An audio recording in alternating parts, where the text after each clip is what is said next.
Landlord advertises all of our company's equipment for sale to our competitors. Best follow our eviction to the letter.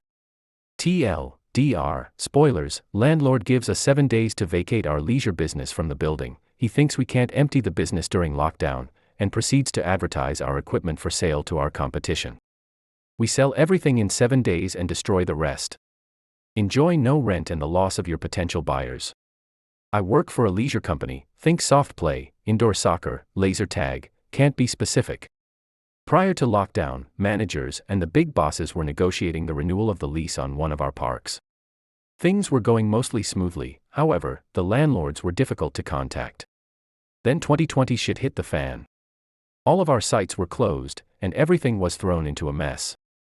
Negotiations began to slip down the priority list. Nobody thought the landlord would push an eviction for an expired lease during this period. Especially with it still getting rent, despite the site's closure, and the closure of every business and restaurant in the immediate area. We were wrong. A few days ago we received a letter saying we had 7 days to leave the premises and take everything with us. We are reminded that anything left in the building after 7 days will become the landlord's property. That line is very important.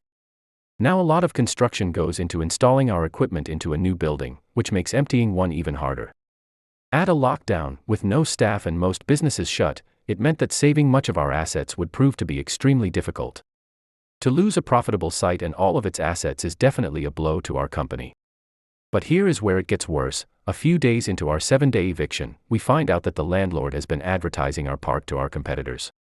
But he isn't offering just the building, he is offering all of our stuff pre-installed. Ready to go, just needs rebranding.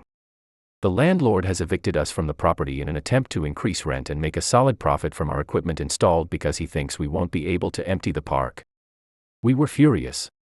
And here is where the malicious compliance came in. We were told we had 7 days to move everything we owned out of the property. So that's what we did. Local businesses from all around offered up free space to store our things. A few people came back out of lockdown and they all spent the rest of the week removing, selling, or destroying everything that was related to us. We didn't even leave light fittings. In every other site vacation we have seen, we always end up leaving thousands of dollars worth of disco lights in the ceilings because they're too hard to get. We leave most of the construction in, as well as things like the bars and kitchens that all stay intact, recognizable as what they once were, but not this building. We ripped up the flooring we installed, tore down the walls that were not part of the original structure, wooden walls to divide up the space. Ripped apart our manager's offices and removed all artwork and lockers. The landlord now has every new deal he has been making dead in the water, a large renovation bill to install new flooring etc., or a company willing to do it themselves like we were.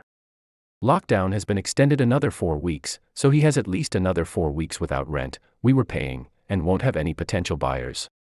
Silver lining, the assets we got out of the site, fridges, TVs, equipment, food, tables, have all been sold, and the lack of rent and additional income has helped the business and paid staff wages.